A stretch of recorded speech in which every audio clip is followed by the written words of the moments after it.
At 31, pregnant and seemingly settled, my life appeared perfect to any outsider.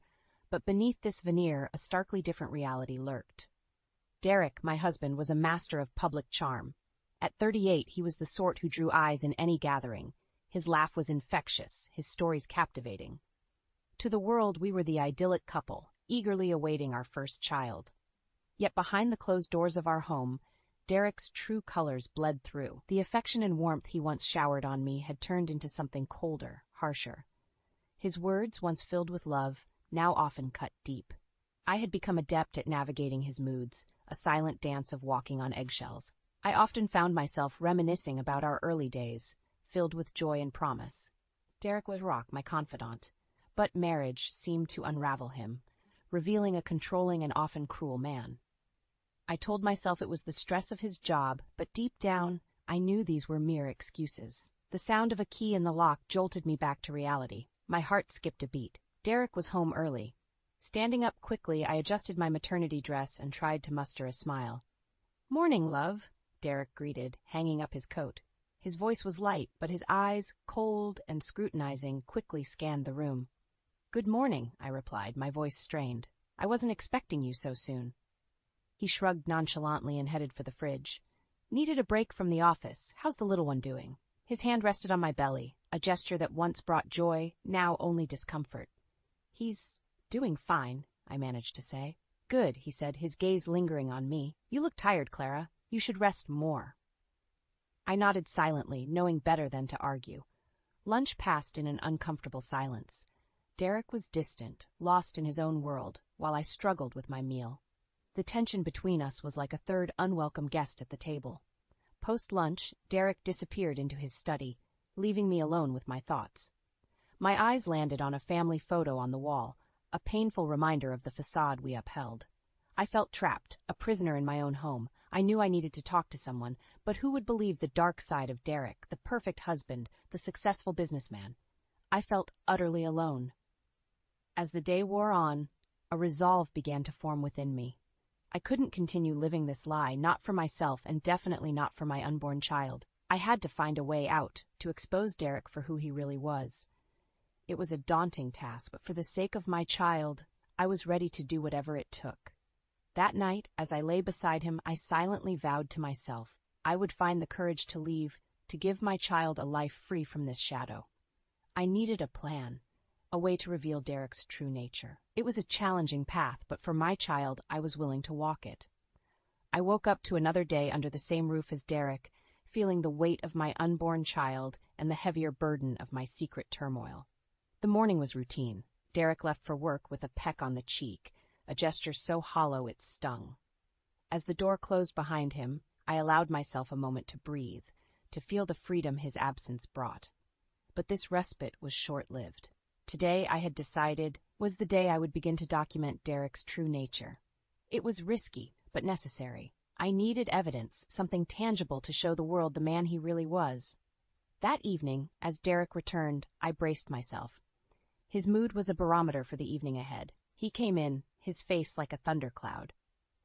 "Evening," I greeted him cautiously. He grunted in response, tossing his keys on the table. "What's for dinner?"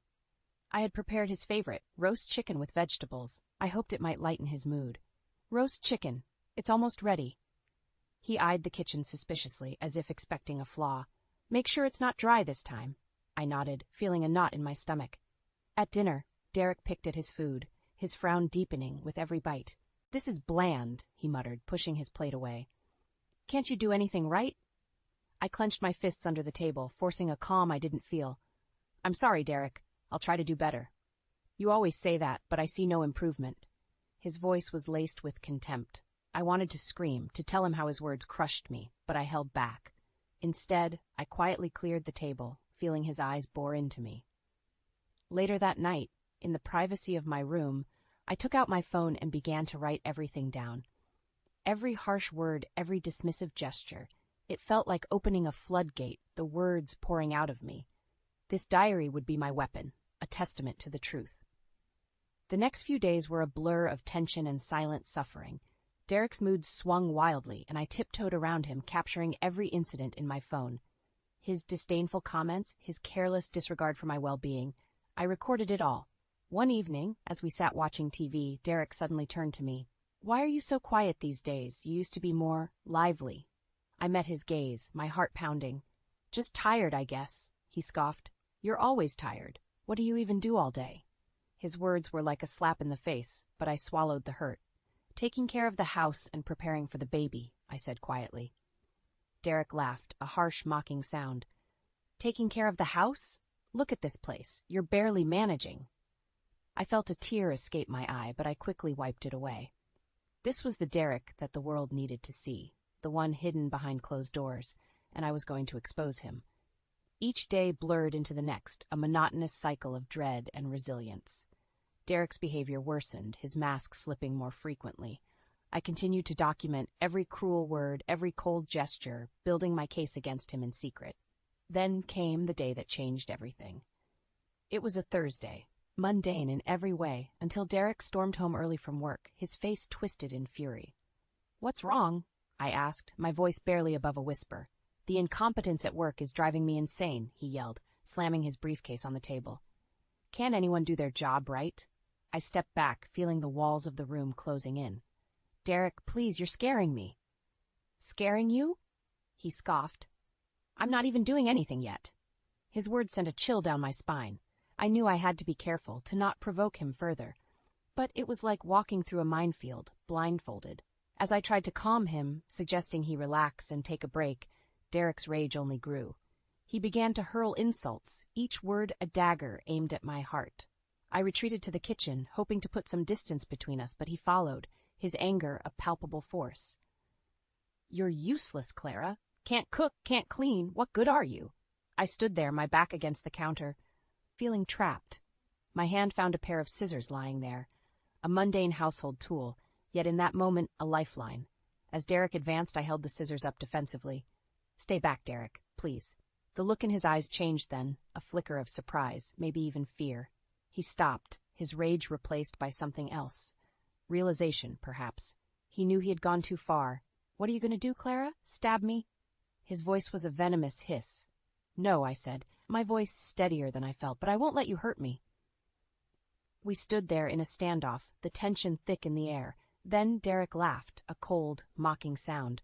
"You're pathetic," he said, turning away. "Don't think this changes anything." But it had changed something.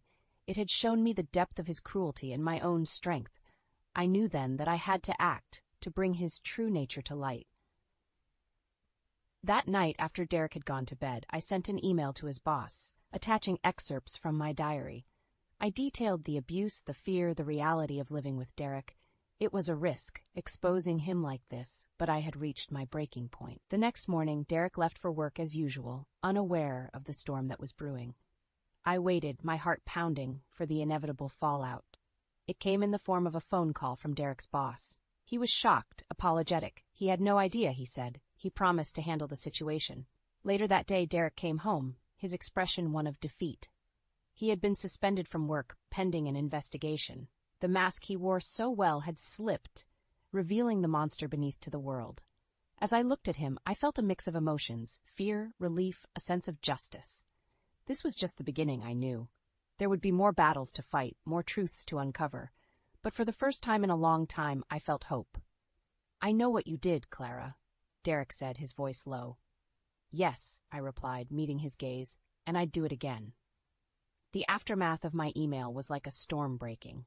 Derek was a shadow of his former self, his arrogance replaced by a sullen, brooding demeanor. But I knew better than to let my guard down. In the silence of our home, his resentment simmered like a cauldron on the verge of boiling over. Uncle Jack, my late father's brother and the only family I had left, was the first person I reached out to. He had always been a pillar of strength, and I knew I could trust him with the truth. "Clara, I always suspected something was off," Uncle Jack said over the phone, his voice heavy with concern. "Why didn't you tell me sooner?" His words were kind, but they stung. I had been too ashamed, too afraid of not being believed. But now I needed him. "I need your help, Uncle Jack. I can't do this alone." "We'll get you out of this, Clara. You're not alone anymore," he assured me, and I felt a glimmer of hope. In the following days, I focused on my plan. I continued to document Derek's behavior. each entry more damning than the last. I also started reaching out to a few close friends, testing the waters, gauging their reactions. Some were skeptical, but most were supportive, shocked by the revelation. One evening, as Derek and I sat in an oppressive silence, he finally spoke. "You've ruined my career, Clara. How could you?" His words were icy, but I detected a hint of desperation beneath them. "I didn't ruin anything, Derek. You did that all by yourself," I replied calmly. He glared at me, his hands clenched into fists. "You think you're smart, don't you? Exposing me, turning everyone against me." I met his gaze steadily. "I'm not turning anyone against you. I'm just revealing the truth." Derek laughed bitterly. "And what about you, Clara? Aren't you afraid of what people will say? The perfect wife, not so perfect after all." I felt a surge of anger, but kept my voice even. "I don't care what people say. I won't be a victim anymore." The days that followed were a tense cat-and-mouse game. Derek's moods were unpredictable, and I found myself constantly on edge, but I was determined to see my plan through. Uncle Jack was a constant support, calling daily, offering advice and encouragement. He also started gathering legal resources, preparing for the inevitable divorce proceedings. I knew the hardest part was still to come. Exposing Derek at his workplace was one thing, but the public humiliation and legal battles that lay ahead would be a true test of my resolve. But I was ready. For my sake, and for the sake of my unborn child, I was ready to fight. As I lay in bed each night, I thought about the future. A life free from Derek's shadow, a fresh start for me and my child. It was a future worth fighting for, and I was determined to make it a reality. The days leading up to the confrontation felt like a countdown to Judgment Day. Each passing hour was laced with a mix of dread and determination. Derek, now aware of his precarious situation, oscillated between sullen silence and fits of rage. Uncle Jack had been instrumental in orchestrating the next phase of my plan. He had discreetly contacted some influential people, laying the groundwork for what was to come. "We need to be strategic, Clara," he had advised. "We strike hard and fast, leaving no room for Derek to manipulate the situation." The day of reckoning arrived unceremoniously. Derek left for work, his expression grim. I knew today would be the day he would face the consequences of his actions. I spent the morning in a restless state, my mind racing with possible scenarios. Then the phone call came. It was Uncle Jack, his voice tense but determined. "It's happening, Clara. Derek's being confronted at work. They're going to suspend him pending a full investigation." A wave of relief and apprehension washed over me. "What about the evidence?" "We've got it covered. Everything you documented, the testimonies from his colleagues who witnessed his outbursts, it's all been presented." I hung up the phone, my hands trembling. This was it, the beginning of the end for Derek's reign of terror. Hours later, Derek returned home. The door slammed shut with a force that made me jump. His face was a mask of fury, his eyes burning with unspoken threats. "You," he spat, pointing a finger at me. "You've destroyed me, Clara." I stood my ground, despite the fear coursing through me. "No, Derek, you did this to yourself." He advanced towards me, but I didn't flinch. "You think you've won, don't you? You think you can just ruin my life and walk away?" "It's not about winning, Derek. It's about the truth. About not letting you hurt me or anyone else anymore." He laughed, a harsh, bitter sound. "You're nothing without me, Clara. You'll see. You'll come crawling back." But I knew I wouldn't. I had seen the depth of his cruelty, and I was done being his victim. The next few weeks were a whirlwind of legal meetings and preparations. Uncle Jack was by my side, guiding me through the process. The divorce proceedings were set in motion, and with each passing day I felt a little more of my old self return. The final hearing was a catharsis. As I stood before the judge, recounting the years of abuse, I felt a weight lift off my shoulders. Derek sat there, his usual confident demeanor shattered, unable to refute the mountain of evidence against him. When the judge granted the divorce, ruling in my favor, I allowed myself a small smile. It wasn't a victory, but it was justice. Derek had lost his job, his reputation, and now his marriage. The fall of his tyranny was complete. As I walked out of the courtroom, a free woman, I knew the road ahead would be challenging, but for the first time in a long time, I felt hopeful. I had stood up to Derek, exposed him for who he truly was, and I had survived.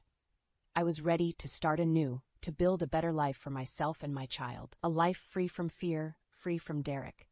The seeds of retribution had been sown, and they had borne fruit. The courtroom doors closed behind me, sealing away a chapter of my life that had been marked by fear and subjugation. As I stepped into the sunlight, I felt its warmth as a symbol of the new beginning that lay ahead. Uncle Jack, ever my steadfast supporter, was waiting for me outside. "You did it, Clara," he said, his eyes glistening with unspoken pride. "I did," I replied, the reality of my newfound freedom slowly sinking in. "But I couldn't have done it without you." "We're family," he said, wrapping me in a comforting embrace. "Now let's focus on the future." The days that followed were a blend of relief and rebuilding. The divorce had granted me a significant portion of our shared assets, and Derek was ordered to pay alimony. It was more than just financial security. It was a means to start anew, to provide for my child without the shadow of Derek looming over us. I found a small, cozy apartment in a friendly neighborhood. It was the perfect place to turn into a home, a sanctuary for me and my baby. As I set up the nursery, I felt a surge of excitement, a joy that had been absent for far too long. Uncle Jack was a frequent visitor, helping with the preparations and sharing in my newfound happiness. "You're going to be a great mother," he would say, and I started to believe it. One evening, as I was unpacking a box of books, my phone buzzed. It was a text from Derek. My heart skipped a beat as I read his words. "You'll regret this. You've not seen the last of me." I stared at the screen, feeling a surge of anger mixed with a pang of fear. But then something within me shifted. I was no longer the scared, submissive woman Derek had known. I was stronger now, emboldened by my struggles and triumphs. I typed a reply, my fingers steady. "You no longer have any power over me, Derek. It's over." Sending the message felt like shedding the last remnant of my old life. Derek had lost his grip on me, and I knew that any threats he made were the last gasps of a defeated man. The next few months passed in a blur of anticipation and preparation. The community around me was supportive, and I made new friends, fellow mothers who shared in my excitement and offered their wisdom. Then the day arrived. The birth of my child, a beautiful baby girl, was the culmination of all my hopes and dreams. Holding her in my arms, I felt an overwhelming sense of love and protection. As I looked into her eyes, I made a silent promise. I would give her the life she deserved, full of love, happiness, and freedom. A life so starkly different from the one I had endured. In the end, the dawn of liberation was not just about freeing myself from Derek. It was about breaking the cycle, about building a future where my daughter could thrive, unburdened by the shadows of the past. And in that future, I saw not just survival, but the promise of joy and the endless possibilities that lay ahead. Life with my daughter, Lily, brought a sense of fulfillment I had never known. Each day with her was a gift, a reminder of the new path I had forged for us. She was my little beacon of hope, her laughter and bright eyes a constant source of joy. Uncle Jack was a regular presence in our lives, doting on Lily as if she were his own granddaughter. "She's going to grow up strong, just like her mother," he would say with a twinkle in his eye. As for Derek, he became a distant memory, a dark chapter in my life that had been firmly closed. The last I heard, he had moved away, his reputation tarnished beyond repair. The community that once admired him now knew the truth, and he had lost the respect he so dearly valued. Sometimes, in the quiet moments, I would reflect on my journey. The pain and suffering I had endured at Derek's hands had been a crucible, forging me into a stronger, more resilient woman. I had faced my fears, stood up to my oppressor, and come out victorious. But my story was more than just a tale of survival. It was a testament to the power of hope and the strength of the human spirit. It was a message to anyone suffering in silence, afraid and alone, that change was possible, that they too could break free and reclaim their lives. One evening, as I put Lily to bed, I looked down at her peaceful face and felt an overwhelming sense of gratitude. I had fought for this, for her right to grow up in a world free of fear and full of love. As I left her room, the soft glow of the nightlight casting a gentle aura around her, I paused at the doorway. The future was unwritten, a canvas waiting to be painted with the colors of our lives. There would be challenges, no doubt, but I was ready to face them head-on. With Lily by my side and the support of Uncle Jack and my new friends, I felt unstoppable. The scars of the past would always be a part of me, but they no longer defined me. I was Clara, a survivor, a mother, a woman reborn. As I sat down in the living room, a sense of peace settled over me. The struggles I had faced had led me to this moment, to a life filled with promise and possibility. Tomorrow was a new day, and it was ours to embrace. And in that promise of tomorrow I found not just an end, but a beautiful beginning.